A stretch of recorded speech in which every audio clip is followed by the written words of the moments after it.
Continuing the walk down in through the business park here to the gym at the end.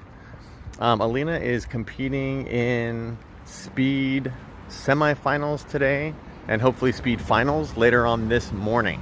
That'll be when you guys are getting up on the West Coast.